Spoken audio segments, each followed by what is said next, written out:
नमस्कार दोस्तों, मैं शैल कहानियाँ सुनाती हूँ। आज मैं आपको लेकर आई हूँ कुतुम्बन कहानी। कुछ समय से दोनों शुक्ला बैठ या उसके पास गए तो सुनहरी ने सुनहरा बैग पैक करना बैग निकाला हमारा हाथ सुन देख और बोला मैं इसमें तुम्हें करना सिया ने चुपचाप जाकर कोशिश की। सिया ने देखा तो सिया उसके पीछे और फिर सिया वहीं पास खड़ी रही।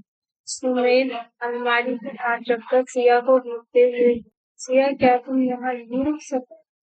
तीनों फिल्म देखी हुई सुबह सुबह है और तुम्हारा इस कमरे मुझे बहुत पसंद है। सिया अपनी नजरें से करके फिर सुमेर बस तुम लोगों को पिछले पिछले को शर्मा जाओ और चुपचाप से तुम कहीं जाओ।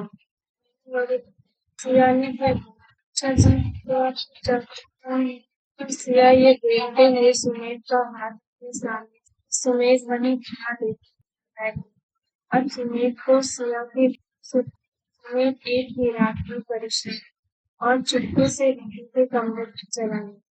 जाते ही उसने देखा कि रिद्धि सुमेर उसे उसने देखा सिया साइड बैठकर फिर सुमेर भी वहाँ शहर है। सिया पीछे मुड़ी और से बैठ सुमेर ने भी हल्के से उसके साथ उसका हाथ था और उसके साथ बैठ फिर सिया ने उसके सामने देखकर पड़ी थी पर मालूम नहीं मेरी किस्मत इतनी अच्छी है बहुत अच्छा लगता धन्यवाद उसके बाद वो सुमेर के चेहरे की तरफ जो कि बहुत पहले से ही सिया की तरफ प्यार ही फिर सुमेर ने कहा और मैं कितना लकी सब इंसान को दोनों वहाँ एक दूसरे से मिले गए।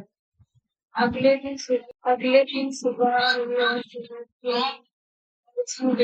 उसने देखा कि ऐसा सुनील उसको सोता देख उसके चेहरे खाने की लग थी वो बाहर हंस गया उसको ना उसने देखा तो समझ पहले तो वो सुनील को वहाँ नजरों के सामने देखने के याद आया परिवार वाले क्या बोलेंगे इसके वो आप नीचे जाइए तो फिर सीने है दूर पर जा अगर कोई पूछे तो बोल दीजिएगा कि चित्ते टहलने सुमित है दूर पर सब तुम हो सिया फटाफट से हाथ पकड़ पूरा तुम कैसे एक बार जाओ सिया मुस्कुराई और चुरा समझ गए और छिपते छिपाते रिद्धि के कम ही रिद्धि नींद से जगी नहीं उसके सिया भी सो गई जब सुबह उठे और भूचल मची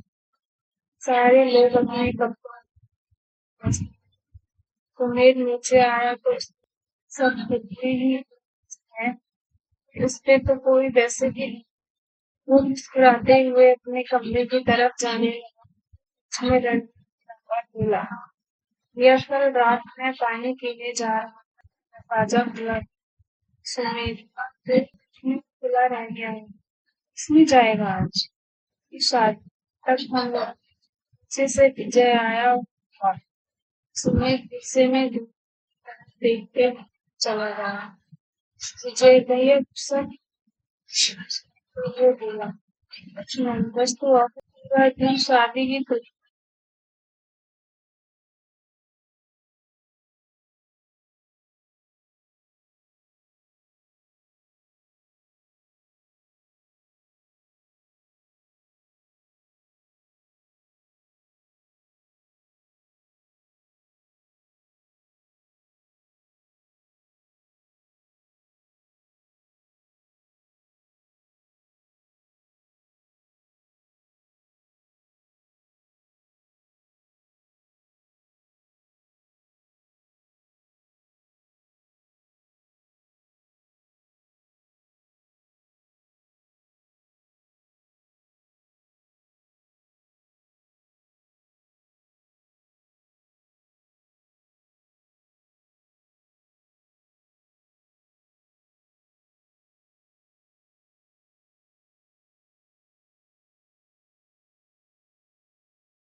शादी में तैयार हो गए और रात के 3 बज रहे थे और सुमन की सिया से चला नहीं। लेकिन अगले दिन तेज होने के कारण रात के 3 बजे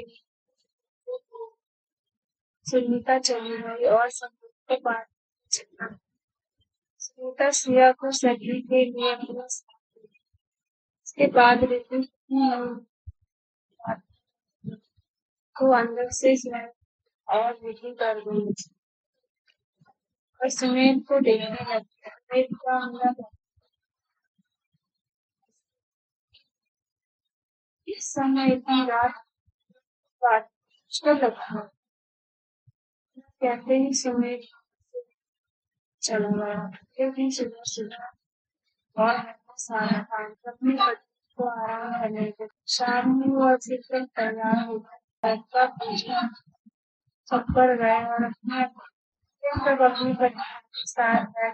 सिया भी सुमेर के लिए व्रत वो दोनों को साथ गए।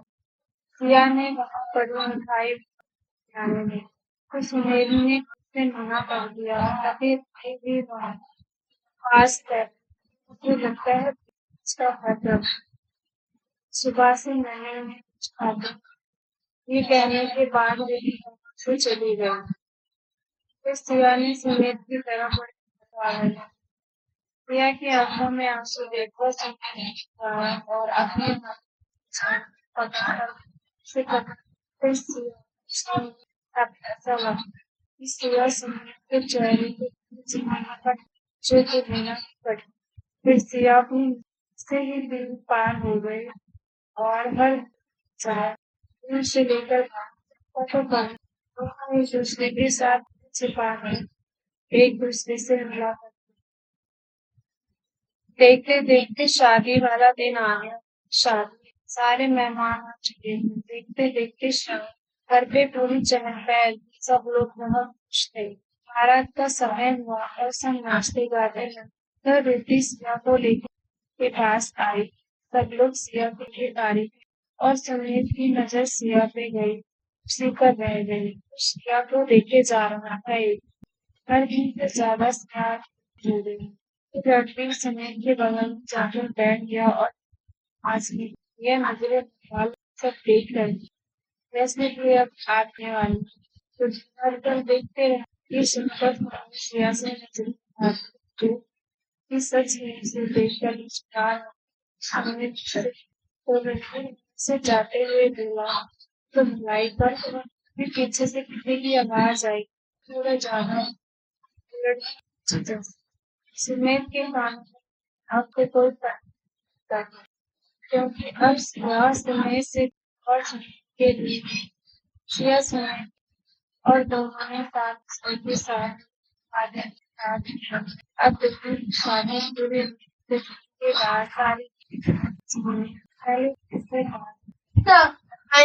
कोई नजरें जो सब पास सिया से बात फिर मैं सिया अब टेंशन कोई बस कहते हैं मेरे हाथ में कभी किसी चीज की कमी नहीं मेरी जवान है।